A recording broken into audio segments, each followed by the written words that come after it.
We are live once again.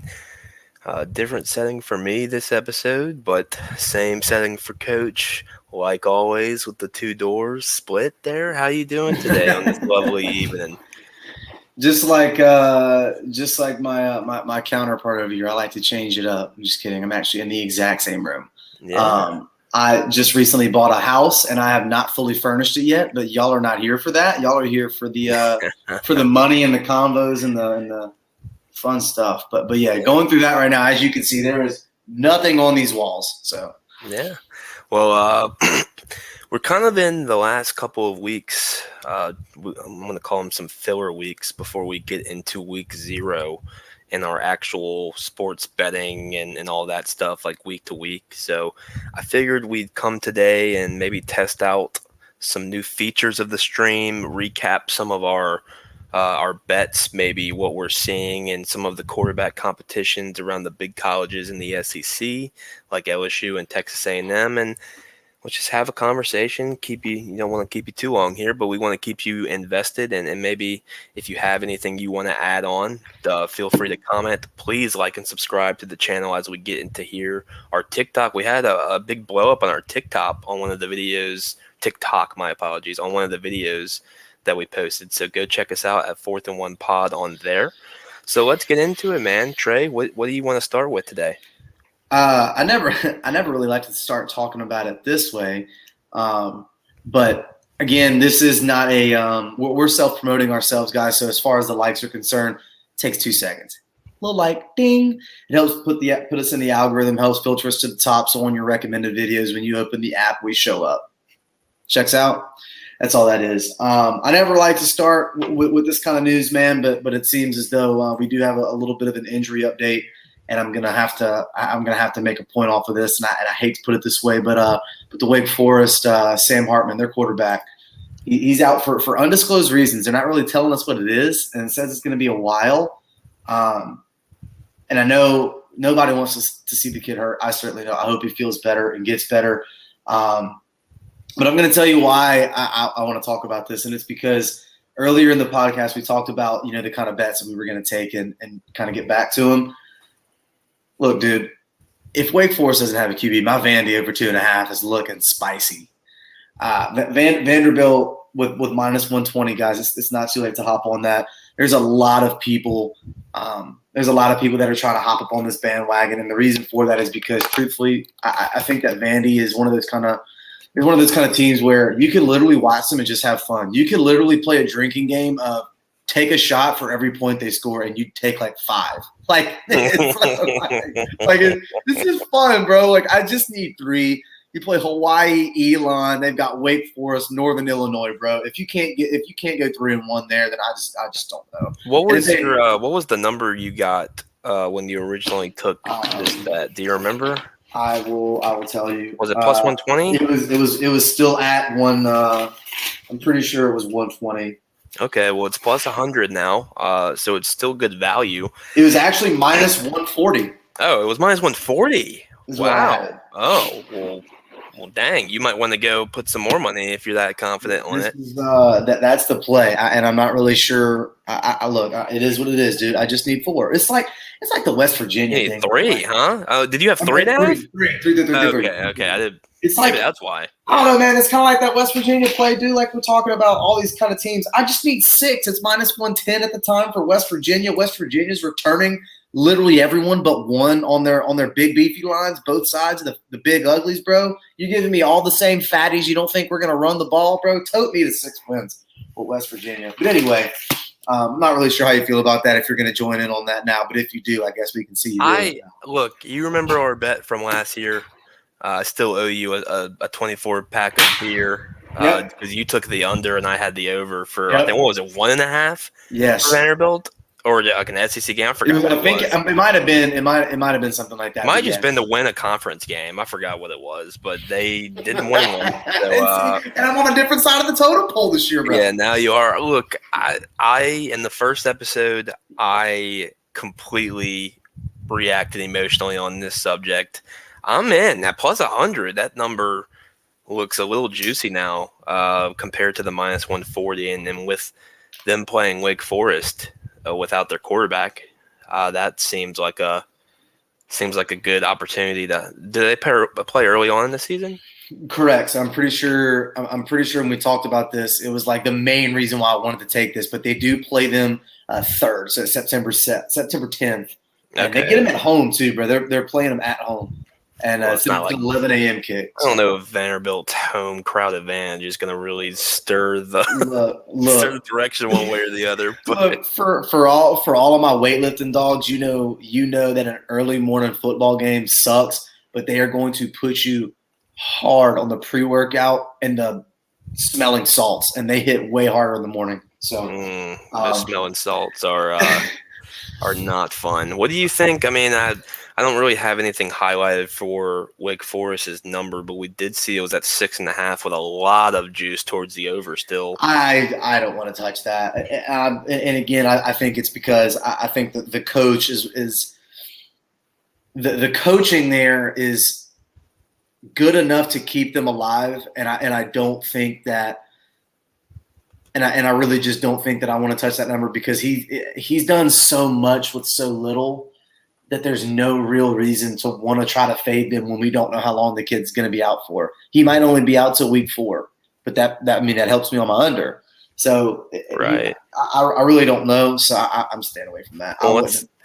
let's segue into another one of your big talking points. I don't know if we discussed this too much on the No. very first episode, but you wanted to discuss Georgia Tech's under 3.5, or was that 3.5? Am I saying that right? Yeah. Okay, at 3.5 at minus 120. So, what's your opinion on that number? So this one, y'all, is more of a. I missed this one. Flatly, I missed this one. I'm going to keep this short, sweet, to the point. I think that this team is in desperate need of an overhaul. I think that there's a lot of things that could be better. You lose your best player, Jahmyr Gibbs rolls out, and I think that's probably no shock to anybody. There's a lot of chatter about, obviously, and again, I hate calling for people's jobs because I'm not, you know what I mean. But Jeff Collins, they don't know if he's going to make it past the end of the season, and so if that's the case, man, I have to fade that team. And there's no disrespect to the Georgia Tech football program. I truthfully, I just have to do what I think is best for money, and we're trying to make a living on making bank. So if you guys want to lay that, that's minus 3.5. You saw it's minus 120 I on actually got their schedule up right here. on, If you on give me a BK. second, let me see. So they got Clemson week 1. Whoa, is that a that looks like a neutral site game, huh? Yeah, so Clemson week 1, definitely going to lose to Clemson. Western Carolina, I don't know anything about them. And again, y'all, that game isn't going to go well. Clemson might have one of the best defenses in the entire nation this year. Yeah, Clemson, you got them 1-1. They're going to definitely lose to Ole Miss. Definitely going to lose to UCF. They're not beating Pitt, and they're not beating Florida State. They're not beating Tech, Miami, North Carolina, or Georgia. You've got a shot to beat UVA. You've got a shot at Duke, Man, and you've got a shot at Western lay. Carolina. That's a great lay. I'm only seeing Duke and Western Carolina as winnable games. I'm only saying Duke as I don't really know what they're all about. So I'm on that number. I'm under with that. Okay. A lot of money's come in on this. I just recognized it kind of here lately. Reviewing some notes before the show just a couple of nights ago, going over some things. But that's where I'm at, man. Okay. Yeah, I wanted to touch on a subject that me and you spoke about yesterday, and I want to say it was an overreaction on your end just because I did some more research myself on it, and I'm not gonna panic on it. The Tennessee football line was discussed. You were concerned with some injuries that they're having on the defensive side of the ball. I know that I specifically was on the hype train. I know you were too, but I was really hard as far as maybe them even beating Georgia and contending for the eastern side of the SEC. So I looked into it. I don't think it's horrible. I think we know that their defense isn't the best part of their game. I think when we went over this, I definitely noted that last year their struggles in big games were on third downs, getting the team off the field in critical third down plays. And I think they're not in desperate need of with the talent they have coming in this year, and they're returning a lot of people on that side of the ball. I think that's going to improve as long as the injuries don't linger on throughout the season. I think they're going to have everyone back for at least their big game. I think they play someone pretty tough in week 2 or week 3, but I don't think they have anyone terribly tough in week 1. I have to go back and see, but they're like minus 4,000 in their week 1 game. So I just want to hold the line there. I was going to consider hedging based on the concern that came from you from that, but when I looked into it more, I'm going to hold the line. I'm going to hold the line at their number, and hope and hopefully we don't see those things linger on throughout the season. So fair look, and again, I don't like to rescind picks, but I have gotten in touch with a couple of people that when I say I lightly use the term rub elbows with those that know over there, and I think injuries are a concern on the outside for them. I think defensively they're going to be just about as good as they were last year at the best. Like on their best day, they'll be as good as they were last year, and they were horrible last year on the defensive side. But that doesn't mean anything because Oklahoma or give me another team, Oklahoma, Texas, Iowa State, Texas, yeah. Any of these teams can roll up one day and throw for 500-600 yards and be cool, and lose maybe 1 or 2 games in a year, maybe 3, and be completely content. But that's the point. Like, put Tennessee in that number because that's where I think their offense is going to be. So we're not fading specifically because the defense may not be their best piece, but there's a lot of reason to believe that they'll still be good despite that, like in spite of their shortcomings. And I think that'll be all on Josh Heupel, who I think is, the man for the job down there. But, beating Georgia's tough. Could it happen? Sure. But to get the money, I'd be willing to lay that juice and lay that point. So, yeah. Well, we'll see. We'll see. I'm gonna hold the line for now. Sure. I feel confident enough that they're gonna get some of those big games out of there. But let's go to a major conflict as far as the number is concerned. The number of 7, not under, not less, right at 7 for LSU. We've got a lot of mixed feelings on this number from myself personally, but as well as I think a lot of people down in the state really love the over for this team. I think they're expecting great things from Brian Kelly. And it's tough for me. I'm hesitant right now because we don't even have who the starting quarterback is going to be. So what are you hearing out of the LSU camp? Are you hearing anything about who's going to be the starter? Are they going to go a dual quarterback route? What do you think? There's What I'll say is that I think that there's an increasingly likely chance that Garrett Nussmeier is a starter. But I think that there's an equally likely chance that Jaden Daniels is going to have just as much room to run.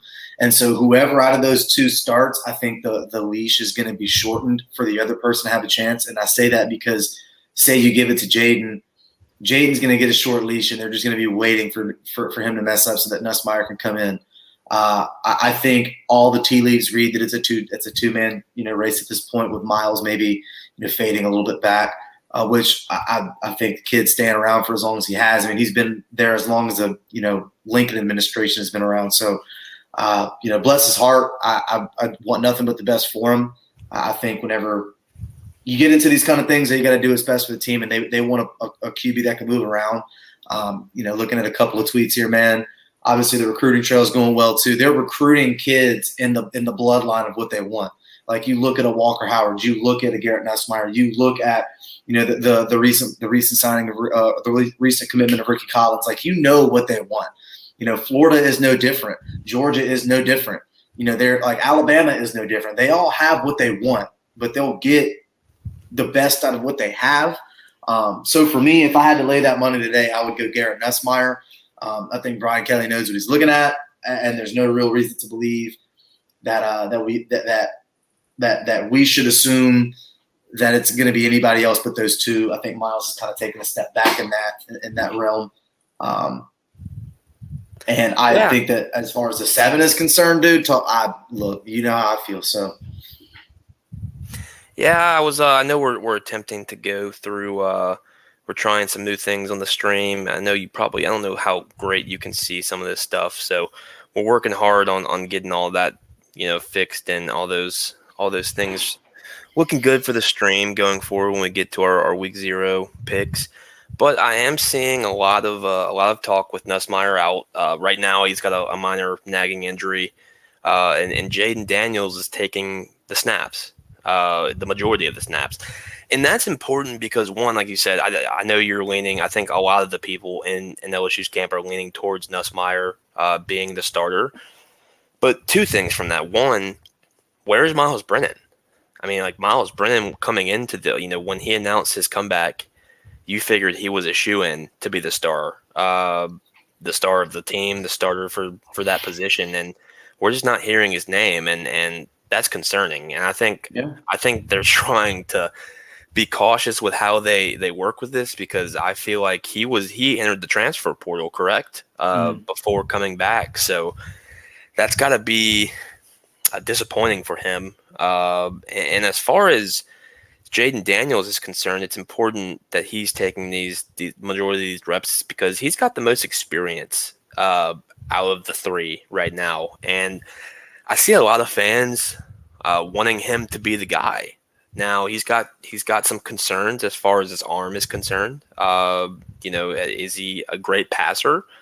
I would tend to think he's not. He's an average passer. I don't think he's great as compared to Miles and maybe even Garrett, but he's a great runner. He's a great dual threat, and in the SEC, I think that's a great positive to have going into conference play, especially against teams like Bama, teams like Tennessee, who when you play LSU, you're gonna drop 8 and you're gonna let the quarterback make a mistake. Typically, that's what they were doing to us last year or to LSU last year, and that's just something that can change with Jaden Daniels being the quarterback on that team. So, as far as the number is concerned, I said going into it, no matter who the quarterback was, it was going to be if it was 6.5, I'm going over. If it was 7.5, I'm going under.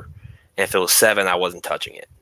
So I figured they were going to go on 7. I believe on Barstool you can get it at 6.5, and I think on even FanDuel you can get it at 6.5. So if you're one of those people on the LSU side that like the over, I would recommend taking the 6.5 over 7, just because I think they're a 7-5 team, maybe 8-4 pushing it right now until we see them on the field. I see you shaking your head over there. I know. Oh, I was reading notes. My bad. My No, bad. I know. Me and Trey have some heated conversations Yeah. about LSU. We just have some strong disagreements on what we see, and to me, I think they're 7-5, 8-4, and I think 8-4 is a great year uh, for Brian Kelly in his first year.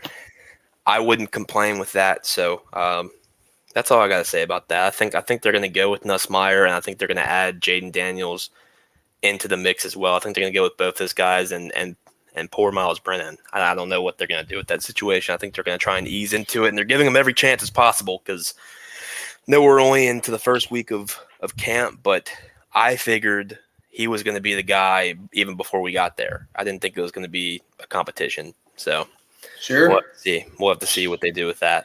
And again, man, look, there was real smoke about maybe a couple schools coming after him. Maybe it was Nebraska, maybe it was Southern Miss. I mean, Miles Brennan had options. I'm not saying that he was coveted as Brett Favre, but I mean he could go somewhere else and he could have played, but he decided to come back. And there's something to be said for that. But I think whenever you look at, I mean, you have to read the tea leaves, man. Whenever a coach is getting kids committed. And how the kid plays matches 3 people on the roster, but the outlier is the one that's not getting the snaps with the first team. I mean, like, what are we supposed to expect? Like, we could be saying the same thing if Anthony Richardson wasn't getting, the first team snaps, or if, the team that we're about to talk about up next wasn't getting the first snaps. Like, you have to take it into consideration. But I think you're going to see a lot of names here pop all over the place, and I'm not gonna sit here and try to claim to be to be on the recruiting show. That's not what I do for a living. But all I know is that LSU is going to get some good news later on this week. And I'm just going to leave it at that.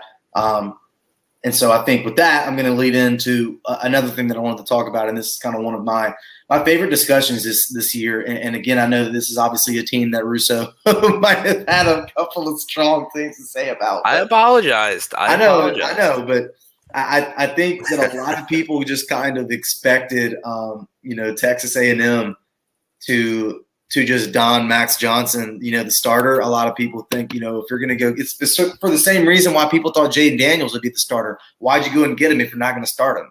Like, if you were comfortable with what you had, then why'd you go and get him and want him?